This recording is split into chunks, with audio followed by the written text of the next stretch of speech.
Hello students, welcome to Vaibhav Learning Lab. If chemistry feels difficult to you, don't worry, you are at the right place. यहाँ पर बच्चों chemistry को simple और interesting way में समझाया जाता है। वीडियो स्टार्ट करने से पहले चैनल को सब्सक्राइब करिए और बेल आइकन दबाइए ताकि आने वाली वीडियो की नोटिफिकेशन सबसे पहले आपको ही मिले। चलिए दोस्तों, आज का टॉपिक स्टार्ट करते हैं जो कि है what is atomic structure. What are the different atomic models, जैसे कि डाल्टन ने जो दिया था, रुदरफोर्ड ने जो एक्सप्लेन किया था और बोहर ने जो एक्सप्लेन किया था, ये सब मॉडल हम इस वीडियो में देखने वाले हैं। और एटॉमिक नंबर क्या होता है, मास नंबर क्या होता है, और आइसोटोप क्या होते हैं, आइसोबार्स क्या होता है, ये सब चीजें हम इस वीडियो में देखेंगे। चलो लेट्स गेट स्टार्टेड। तो बच्चों, व्हाट इज मैटर? तो एटम समझने से पहले हमें मैटर के बारे में जानना बहुत जरूरी है। तो व्हाट मैटर के बारे में हमने क्या देखा है, देखो। Anything that has mass and occupies space is called matter. मतलब ऐसा कौन सी भी चीज जिसको क्या हो, मास हो, और वो क्या ऑक्युपाई करे, स्पेस ऑक्युपाई करे, उसे हम क्या कहेंगे दोस्तों? मैटर कहेंगे। अगर एग्जांपल के तौर पे देखोगे तो all solids are matter, all liquids are matter and all gases are matter. यहाँ पे उसके example water, air, stone, book, ये सब मैटर के ही एग्जांपल है दोस्तों। और ये जो मैटर होता है दोस्तों, ये किससे बना हुआ होता है? तो वेरी स्मॉल पार्टिकल्स से बना हुआ होता है। और इसी स्मॉल पार्टिकल्स को हम आगे जाके क्या कहते हैं दोस्तों? एटम कहते हैं। क्या कहते हैं दोस्तों? एटम कहते हैं। तो अब हम ये देखेंगे कि एटम क्या होता है। What is atom? An atom is smallest particles of matter. मतलब जो भी हमारा मैटर है वो किससे बना हुआ है दोस्तों? स्मॉल टाइनी पार्टिकल से बना हुआ है। उस टाइनी पार्टिकल्स को हम क्या कहते हैं? एटम कहते हैं। It takes part in chemical reactions. वो जो एटम है दोस्तों, वो किसमें पार्ट लेता है? केमिकल रिएक्शन में पार्ट लेता है, जो भी मैटर की है। Atoms can not be seen with naked eyes. मतलब एटम हम हमारे नॉर्मल आइज से देख सकते हैं क्या? नहीं देख सकते हैं। Every element is made up of only one type of atom. मतलब अगर कार्बन एलिमेंट हो, ऑक्सीजन हो, नाइट्रोजन हो, ये सब चीजें ना उनके उनके सेम एटम से ही बनी हुई रहती है। कार्बन और ऑक्सीजन के एटम सेम रहेंगे क्या? कार्बन और नाइट्रोजन के एटम सेम रहेंगे क्या? नहीं रहेंगे दोस्तों। अभी एक इंडियन फिलोसोफर थे जिनका नाम था महर्षि कलाम। उन्होंने सबसे पहले जो स्मॉल पार्टिकल्स थे उनको उन्होंने क्या क्या कहा था? परमाणु कहा था। इसके बाद डाल्टन नाम के एक साइंटिस्ट थे, और डाल्टन नाम के साइंटिस्ट ने क्या एटॉमिक थ्योरी दी थी। उसमें उन्होंने एटम के बारे में बहुत सारी हमें जानकारी दी थी। चलो वो देखते हैं एटॉमिक थ्योरी क्या थी डाल्टन की। इसमें उन्होंने कहा था all matter is made up of tiny particles called atom. मतलब इन्होंने एटम के बारे में ही बताया था। जो भी मैटर टाइनी पार्टिकल से बना हुआ है, उस टाइनी पार्टिकल को क्या कहते हैं? एटम कहते हैं। Atoms can not be created और डिस्ट्रॉय। मतलब क्या? एटम हम बना सकते हैं क्या? नहीं बना सकते हैं। क्या हम एटम को डिस्ट्रॉय कर सकते हैं क्या? ये भी हम नहीं कर सकते हैं। ये किसने बताया था? डाल्टन ने बताया था। इसी का मतलब क्या है दोस्तों? मैटर और जो भी एटम है वो डिविजिबल है क्या? नहीं है, इसलिए एटम इज इंडिविजिबल। ये किसने बताया था? डाल्टन ने बताया था। Atoms of the same elements are similar. जैसे कार्बन के सब एटम सिमिलर रहेंगे, ऑक्सीजन के सब एटम सिमिलर रहेंगे। ये किसने बताया था? डाल्टन ने बताया था। Chemical reaction is rearrangement of atom. और जो भी हम केमिस्ट्री में केमिकल रिएक्शन करते हैं, इसमें हम क्या कहते हैं, करते हैं, इससे जो मैटर के जो एटम्स रहते हैं, एलिमेंट के जो एटम्स रहते हैं, उसको हम रीअरेंज करते हैं और प्रोडक्ट बनाते हैं। ये किसने बताया था? डाल्टन ने हमें बताया था। चलो, इस डाल्टन की जो थ्योरी थी उसमें कुछ लिमिटेशंस थे, मतलब इसमें कुछ कमजोरियां थी। वो क्या थी वो हम देखते हैं। क्योंकि दोस्तों हमें बाद में पता चला कि एटम इज डिविजिबल रहता है। मतलब एटम आगे जाके भी ब्रेक हो सकता है, जिसमें इलेक्ट्रॉन, प्रोटॉन, न्यूट्रॉन, ये सब चीजें होते हैं। ये डाल्टन की लिमिटेशन थी। एटम्स ऑफ सेम एलिमेंट्स में हैव डिफरेंट मासेस। मतलब क्या दोस्तों? जैसे आइसोटोप, आइसोबार में हमें देखने को मिलता है कि डिफरेंट मास देखने को मिलता है। तो ये भी ड्रॉबैक हो गया डाल्टन का। एंड डाल्टन की थ्योरी क्या एक्सप्लेन नहीं कर पाई दोस्तों? इलेक्ट्रिसिटी भी एक्सप्लेन नहीं कर पाई। मतलब उसके एटम एटम कैसे इलेक्ट्रिसिटी कंडक्ट करते हैं, ये चीज डाल्टन थ्योरी एक्सप्लेन नहीं कर पाई। एंड केमिकल बॉन्डिंग भी अच्छी तरीके से डाल्टन थ्योरी एक्सप्लेन नहीं कर पाई। इसकी वजह से ये डाल्टन थ्योरी बाद में फेल समझी गई। अब अगर आप देखते हो तो अभी हमें पता है सब एटॉमिक पार्टिकल्स रहते हैं एटम के अंदर। कौन कौन से रहते हैं? मतलब पहली बात तो हमें ये पता चली कि बाद में एटम इंडिविजिबल है क्या? नहीं है, एटम इज नॉट इंडिविजिबल। मतलब एटम डिविजिबल रहता है। It contains smaller particles. मतलब एटम के अंदर भी पार्टिकल्स रहते हैं। दिस पार्टिकल्स आर कौन कौन से रहते हैं? Electron, proton and neutron. ये तीन पार्टिकल्स हमें एटम के अंदर देखने को मिलते हैं। एंड ये जो तीन पार्टिकल्स है उसे हम क्या कहते हैं? सब एटॉमिक पार्टिकल्स कहते हैं। तो वन बाय वन अभी हम देखते हैं इलेक्ट्रॉन क्या होता है। Electron has negative charge. Electron कैसा होता है दोस्तों? नेगेटिव चार्ज में देखने को मिलता है। एंड इस इलेक्ट्रॉन को किसने डिस्कवर किया था? जे जे थॉमसन ने डिस्कवर किया था। एक वो electron discharge tube, cathode rays tube, ये सब चीजें इलेक्ट्रॉन और प्रोटॉन के डिस्कवरी में यूज की थी दोस्तों। अब देखो, mass of electron is very small. Electron का जो मास रहता है, वेट रहता है, वो बहुत स्मॉल देखने को मिलता है।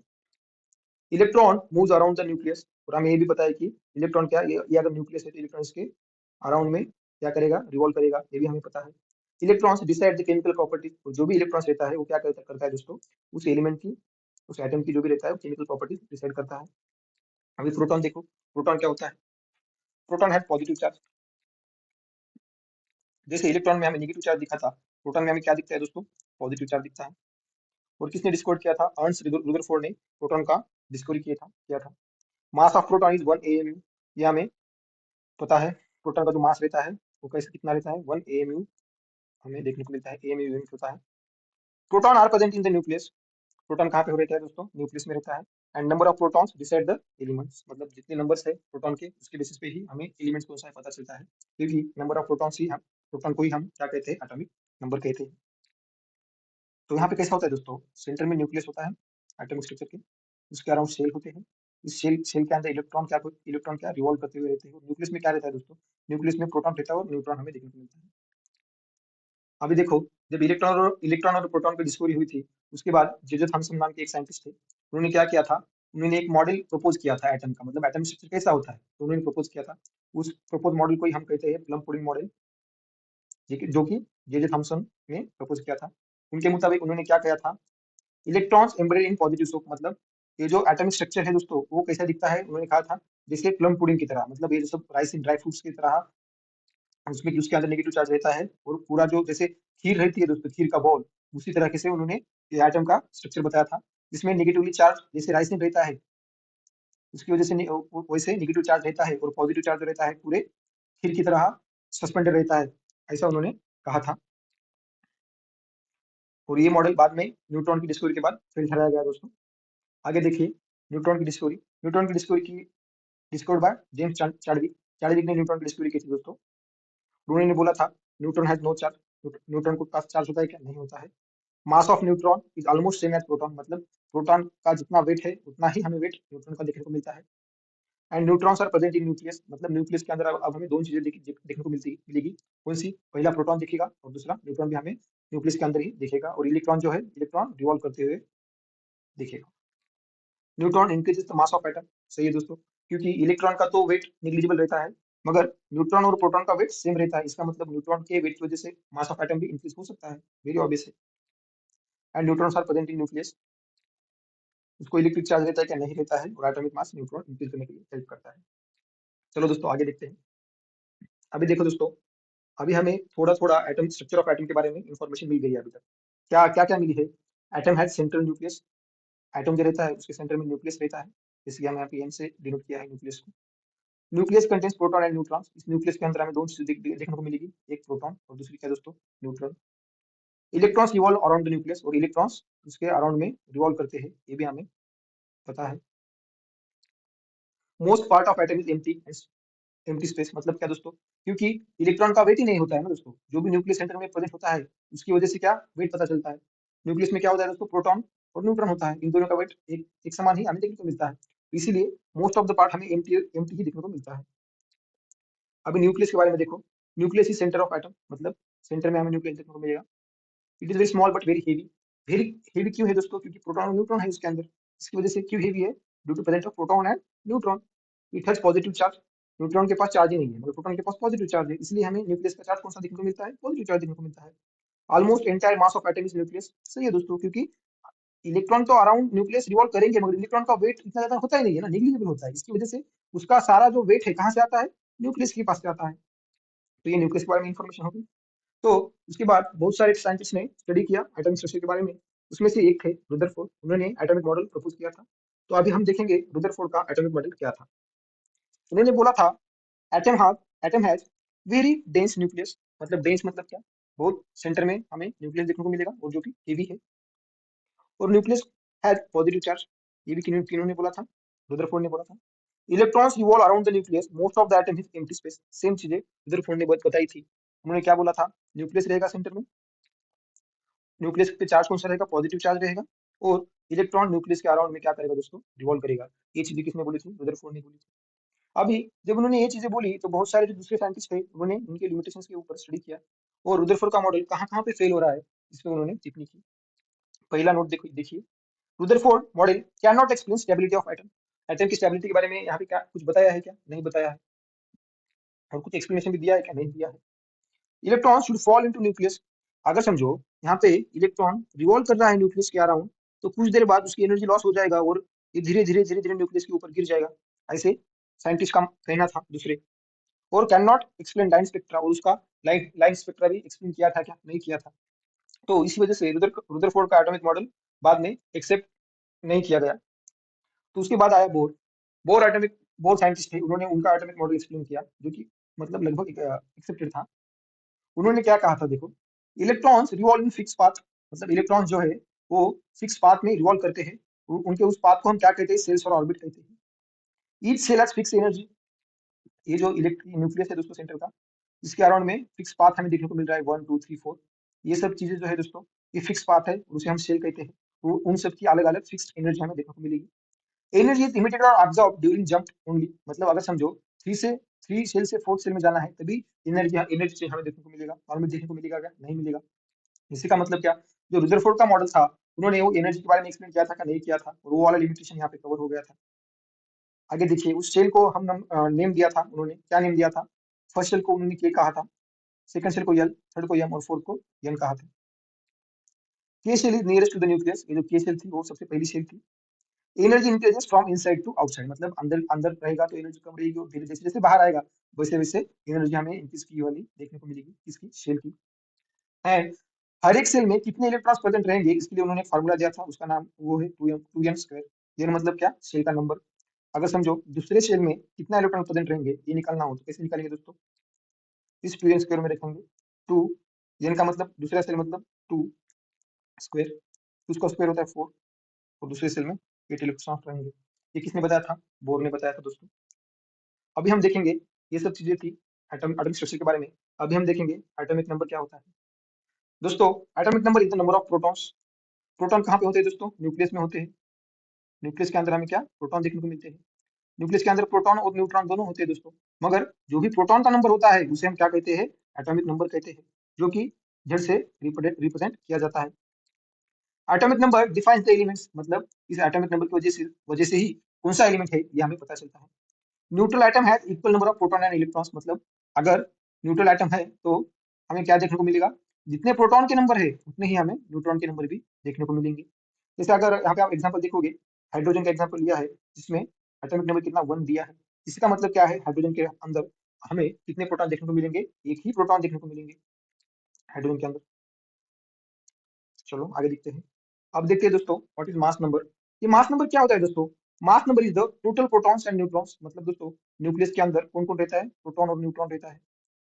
जैसे हमने एटॉमिक नंबर किसे कहा था, सिर्फ जो प्रोटॉन का नंबर हो।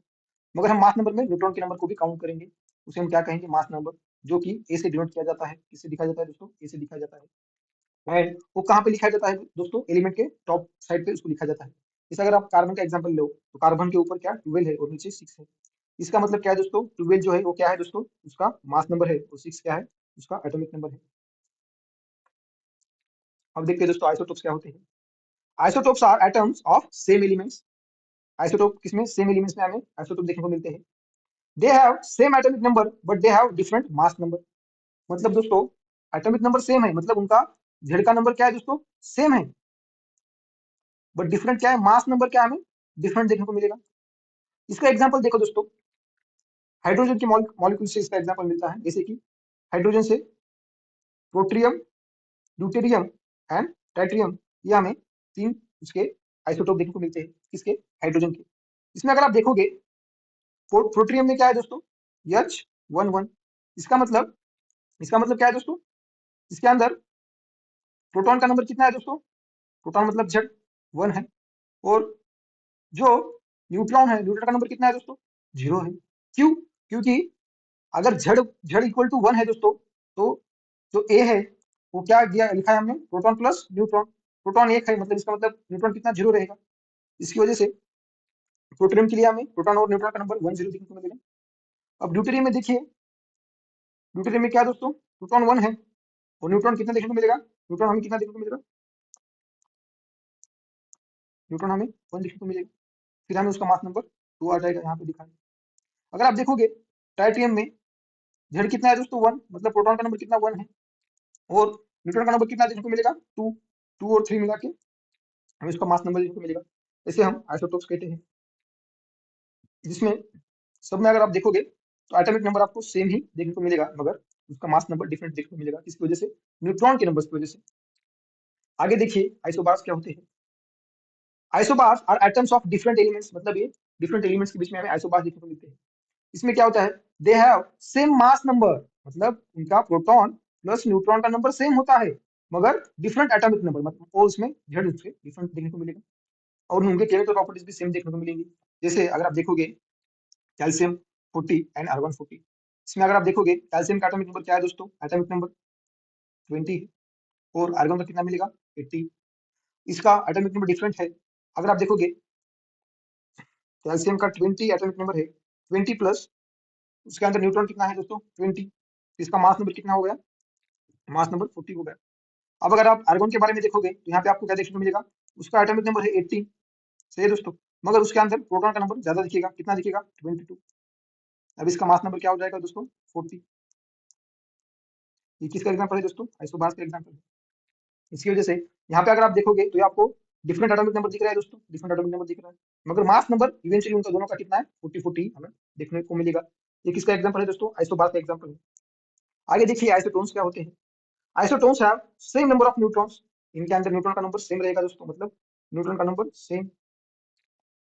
एटॉमिक नंबर आर डिफरेंट, और जेड जेड कैसा रहेगा? सेम रहेगा क्या? सेम नहीं रहेगा। एंड मास नंबर भी सेम नहीं रहेगा क्या? मास नंबर भी सेम नहीं रहेगा। इसका अगर आप एग्जांपल देखोगे तो C14 एंड N15। अगर आप देखोगे सी, मतलब कार्बन 14 में अगर आप देखोगे तो कार्बन का एटॉमिक नंबर कितना है दोस्तों? 6 है, और यहाँ पे इसका मास नंबर कितना दिया है? मास मतलब A 14 दिया है। अगर आप देखोगे इसमें प्रोटॉन का नंबर कितना है? 6 है, और न्यूट्रॉन का नंबर कितना आ रहा है दोस्तों? न्यूट्रॉन का नंबर कितना आ रहा है? 8 आ रहा है। अगर आप इसमें नाइट्रोजन 15 में देखोगे तो क्या देखने को मिलेगा? नाइट्रोजन का एटॉमिक नंबर कितना है दोस्तों? 7 है। कितना है दोस्तों? 7। और उसका हमें मास नंबर कितना? 15 दिखाई दे रहा है। तो मतलब इसका अंदर न्यूट्रॉन कितने हैं दोस्तों? इसके अंदर भी न्यूट्रॉन 8 है। इसका मतलब देखो यहाँ पे सेम नंबर ऑफ न्यूट्रॉन दिख रहे हैं दोस्तों, यहाँ पे भी दिख रहे हैं, यहाँ पे भी कितना? 8। और इसके अंदर डिफरेंट एटॉमिक नंबर है, एटॉमिक नंबर डिफरेंट है, mass number is also different, mass number भी डिफरेंट दिख रहा है दोस्तों। तो ये क्या हो गए? एक दूसरे के आइसोटोन्स हो गए। अभी देखो इलेक्ट्रॉनिक कॉन्फ़िगरेशन क्या होता है। इलेक्ट्रॉनिक कॉन्फ़िगरेशन का मतलब होता है दोस्तों arrangement of electrons in shell, मतलब शेल के अंदर इलेक्ट्रॉन्स हमारे कैसे अरेंज है, ये हमें देखने को मिलता है इलेक्ट्रॉनिक कॉन्फ़िगरेशन में। इसके अंदर कौन सा रूल फॉलो होता है दोस्तों? 2n² का रूल फॉलो होता है, मतलब पहली सेल में कितने इलेक्ट्रॉन रहेंगे 2n² में डाल के देखने को मिलेगा। और यहाँ पे n का मतलब क्या होता है दोस्तों? शेल, शेल होता है, मतलब अगर पहली सेल है दोस्तों, अगर फर्स्ट सेल है तो इसके अंदर कितने इलेक्ट्रॉन रहेंगे ये हमें इस रूल में अपना नंबर डाल के देखना पड़ेगा। पहली सेल के लिए फर्स्ट सेल के लिए देखो दोस्तों 2n², इसका मतलब 2, और n की जगह पे हमें 1 लेना पड़ेगा। तो 2, 1, इसका आंसर क्या रहेगा दोस्तों? 2। पहले सेल के अंदर हमें 2 इलेक्ट्रॉन देखने को मिलेगा। अगर इसका एग्जांपल ले तो सोडियम, सोडियम में कितने? 11 इसका क्या एटॉमिक नंबर है। अगर 11 एटॉमिक नंबर है तो उसके हम कैसे इलेक्ट्रॉन फिल करेंगे दोस्तों? पहले में 2 जाएगा इस रूल्स की वजह से।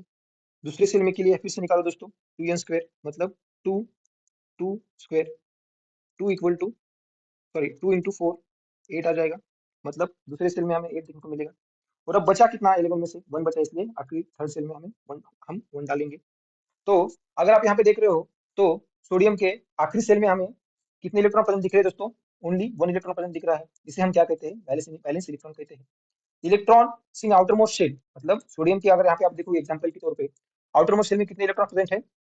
ओनली 1 इलेक्ट्रॉन प्रेजेंट है। इसकी वजह से हम उसको वैलेंस इलेक्ट्रॉन कहेंगे सोडियम का।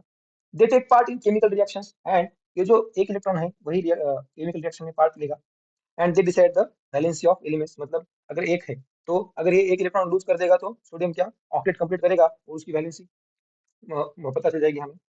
And the example is sodium and it has 1 valence electron. ये सब इंफॉर्मेशन थी दोस्तों इलेक्ट्रॉनिक कॉन्फ़िगरेशन की। तो इसी तरीके से दोस्तों हमने इस वीडियो में देखा एटम क्या होता है, एटम के स्ट्रक्चर क्या होते हैं, एंड इलेक्ट्रॉन प्रोटॉन न्यूट्रॉन क्या होता है। डिफरेंट एटॉमिक मॉडल देखे हमने, डाल्टन का, रुदरफोर्ड का, बोर का। उसके बाद हमने देखा atomic number, atomic mass, isotopes, isobar, isotones, and lastly what is electronic configuration and what is valence electrons. तो दोस्तों अगर आपको आज का वीडियो अच्छा लगा हो तो चैनल को सब्सक्राइब करिए एंड बेल आइकन दबाइए ताकि आने वाली वीडियो की नोटिफिकेशन सबसे पहले आपको ही मिले। Thank you for watching guys, learn and grow.